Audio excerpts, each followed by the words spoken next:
বিয়ের আসর থেকে বউ পালিয়েছে, সেই বিয়ে নাকি এখন আমাকে করতে হবে। তাও ছেলে নাকি আর্মি অফিসার। না না বাবা, এই বিয়ে আমি করতে পারবো না।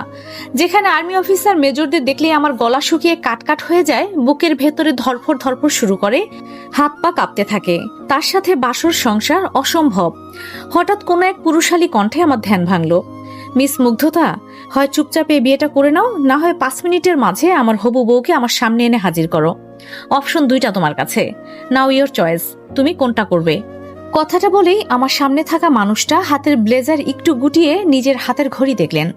রাগ আর বিরক্তিতে তার কপালের চামড়া ভাঁজ পড়ে আছে, চোখে অগ্নিরূপ, প্রচন্ড বিরক্তিতে ভরা তার মুখের অদলখানি। ছাদের রেলিং ঘেঁষে দাঁড়িয়ে আছি আমি, আর আমার সামনে থাকা মানুষটা একদম আমার সামনে আমার দিকে ঝুঁকে 2 হাতের ছাদের রেলিং ধরে দাঁড়িয়ে আছে। তার 2 হাতের মধ্যবর্তী জায়গায় অবস্থান করছি আমি, তবে খুব সাবধান অবলম্বন করে দাঁড়িয়ে আছে। আমার সাথে একটুও টাচ লাগেনি। আশেপাশে কেউ নেই, ভয়ে থরথর করে কাঁপছি আমি। হৃৎপিণ্ড প্রচন্ড গতিতে দুরুম দুরুম আওয়াজে বাড়ি দিচ্ছে। ভয়ে চোখ মুখ শুকিয়ে গেছে আমার, ঠোঁট শুকিয়ে গেছে, বারবার জিভ দিয়ে ঠোঁট ভিজাচ্ছি। উনি আমাকে 5 মিনিট সময় বেঁধে দিয়েছেন, এর মাঝে সিদ্ধান্ত নিতে হবে। কিন্তু কিভাবে সিদ্ধান্ত নেব আমি? তার হবু বউ মানে আমার খালাতো বোন তো তার বয়ফ্রেন্ডের সাথে পালিয়ে গেছে। এত সময় হয়তো বিয়ে শাদিও হয়ে গেছে, তাকে তো কোনোভাবে এনে দেওয়া যাবে না। সেকেন্ড অপশন মানে তাকে বিয়ে করা। ও মাই গড, কোনোভাবেই নয়। আমাকে বিয়ে করে নিশ্চয়ই প্রতিশোধ নিতে চাইছেন উনি। আমার উপর তার অনেক রাগ, প্রতিশোধ নিতে কি এই বিয়ে অপশনটাই বেছে নিলেন? তাছাড়া আমি অন্য একজনকে ভালোবাসি। তার দিকে তাকিয়ে ভাবতে ভাবতে তার দেওয়া টাইম শেষ। এখনই তার বেঁধে দেওয়া টাইম শেষ হয়ে যাবে বলে মনে হচ্ছে। তার হাত থেকে বাঁচার উপায় খুঁজে বের করলাম। মনে মনে ভাবছি এক্ষুনি খুব জোরে কাউকে ডাক দেব, আর নিচে থেকে মানুষ চলে আসবে, তাকে চরিত্রহীন ভেবে এখান থেকে উত্তম মাধ্যম দিয়ে বিদায় করবে। মাত্র হা করেছি, চিৎকার দিব, মুখ থেকে সাউন্ড বেরোনোর আগেই আমার সামনে থাকা ভয়ানক মানুষটা চোয়াল শক্ত করে দ্রুত আমার কাছে 2 কদম এগিয়ে এসে আমার মুখ চেপে ধরলো। এবার আমার ভয়ের মাত্রা আরো বেড়ে গেল। উনি গম্ভীর চাহনিতেই আমার দিকে তাকিয়ে আছেন, মনে হচ্ছে বহু যুগের রাগ আমার ওপর। দাঁতে দাঁত চেপে বললেন, একদম চিৎকার চেঁচামেচি করার চেষ্টা করবে না। আমি এখানে তোমার সাথে কোনো রকম অসভ্যতা করতে আসিনি যে খরগোশের ছানার মতো কান খাড়া করে মানুষ জড়ো করবে। কিছু করেছি আমি তোমার? এই নির্জন জায়গা, কেউ নেই। আমি কিছু করলেও কি তোমার সেই ক্ষমতা আছে আমাকে আটকাবে? আমি তোমাকে একটুও স্পর্শ করিনি, তাহলে চিৎকার করে কি প্রুভ করতে চাইছো? আর্মি অফিসার আইমান সাদিক আয়াস একজন ক্যারেক্টারলেস মানুষ, যে জীবনে কোনো মেয়েকে স্পর্শ করে দেখেনি, তার চরিত্রে দাগ লাগাতে চাইছো? নিজেকে এত ইম্পর্টেন্ট ভেবো না যে আয়াস তোমাকে দেখে মুগ্ধ হবে মিস মুগ্ধতা। কোনো অপরিচিত মেয়েকে ছুঁয়ে দেখার কোনো শখ আমার নেই, আন্ডারস্ট্যান্ড? জীবনে কি এমন পাপ করেছিলাম জানি না, এভাবে কেউ কথা শোনাবে ভাবতেও পারিনি। ভয়ে জান বেরিয়ে যাচ্ছে আমার। খানিকটা দম নিয়ে বললাম, অসভ্যতা ছাড়া কি? আর আপনি এত তেজ দেখাচ্ছেন কেন? একটা মেয়েকে ধরে ছাদের কোনায় নিয়ে এসেছেন এত রাতে, এটা কি খুব সভ্যতা বলে? তুমি কতটা জটিল আর ঘাটতেরা মেয়ে সেটা আমি বুঝে গেছি মিস মুগ্ধতা। আমি এমনি এমনি ডাকলে এখানে আসতে? প্রশ্ন ছুড়ে দিলেন আমার দিকে। ডান ভুরু কুঁচকে তীব্র বিরক্তি নিয়ে তাকিয়ে আছেন আমার দিকে। আমি আবারও তার প্রশ্নের উত্তর দিলাম, কেন আসবো আমি? আমি জানতাম ঠিক এমন কথাই বলবে তুমি, তার জন্যই তো কৌশলে এখানে আনা তোমাকে। দেখুন, আপনি এখন কি চাইছেন? কি তোমাকে চাইছি মিস মুগ্ধতা? আমাকে মানে?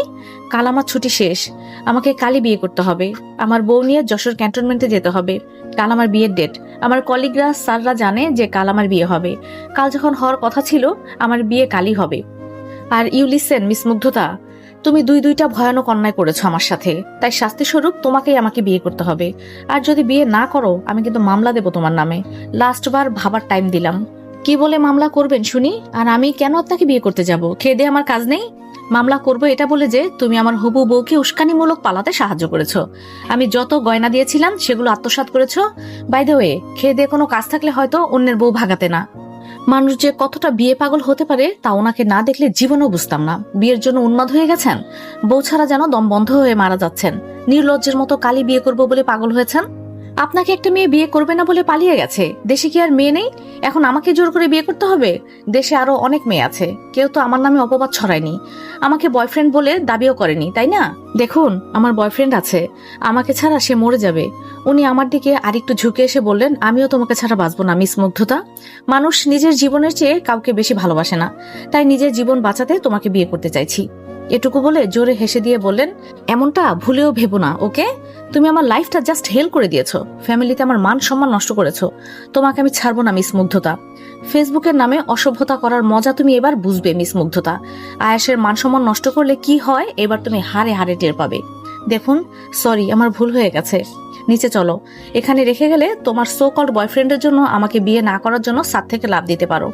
তুমি মরলে আমার কি হবে মিস হবু বউ? এটুকু বলেই আমার হাত ধরে টেনে নিচে নিয়ে এসে বললেন, আমার ফোন এসেছে, রাতেই ফিরতে হবে। বিয়ে কাল নয়, আজ, মানে এখনই হবে।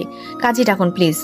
ওনার কথাবার্তা ভীষণ সন্দেহে লাগছে আমার কাছে, পুরোটাই রহস্য লাগছে আমার কাছে সবকিছু। আরোহীর তো কোনো বয়ফ্রেন্ড নেই, তাহলে কার সাথে পালিয়ে গেল বুঝলাম না। আমাকে একবারও ওর বয়ফ্রেন্ড দেখালো না। ও বলল আর আমি মেনে নিলাম ব্যাপারটা। তাছাড়া আমাকে ডেয়ারের গেমের জন্য তো আরোহী আয়াসের ফেসবুক আইডি দিয়েছিল। এখন আবার আরোহী বলছে কাকতালীয়ভাবে এই ছেলের সাথেই ওর বিয়ে ঠিক হয়েছে, ও জানতো না। ব্যাপারটা কেমন যেন রহস্যে ঘেরা। আমি আহিয়াত আনান মুগ্ধতা। বাবা আর্মিতে চাকরি করতেন, এখন রিটায়ার্ড করেছেন। আমি এসএসসি পরীক্ষা দিয়েছি, রেজাল্টের অপেক্ষায় বসে আছি। বাড়িতে আমার ছোট আরেকটা বোন আছে, ক্লাস 7-এ পড়ে। কথায় আছে ইয়ার্কির নাম লোকসান। আমার জীবনও তার ব্যতিক্রম ঘটল না। ইয়ার্কি মারতে গিয়ে জীবনের চরম দুর্দশায় ফেসে গেলাম। একদিন রাতে আরোহী আমার খালাতো বোন বলল, ট্রুথ নাকি ডেয়ার মুগ্ধ? আমি সাহসী মেয়ের মতো বললাম ডেয়ার।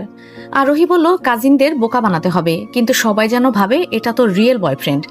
যে আইডি দিলাম এর ফটো কভারে দিয়ে দিবি, বুঝলি? সুন্দর একটা ক্যাপশন লিখবি। কাজিনদের বোকা বানাতে আরোহীর দেওয়া ফেসবুক প্রোফাইল থেকে তার কিছু স্টাইলিস্ট ছবি নিয়ে কাজিনদের দেখিয়ে বলেছিলাম আমরা দুজন রিলেশনে আছি। মাঝে মধ্যে তার আর আমার ছবি দিয়ে ভিডিও বানাতাম, সেসব আবার কাজিনদের দিতাম। একদিন কভারে তার ফটো দিয়ে ক্যাপশন লিখেছিলাম লাইফলাইন। কিভাবে জানবো এই ছেলের সাথেই আমার খালাতো বোনের বিয়ে ঠিক হবে?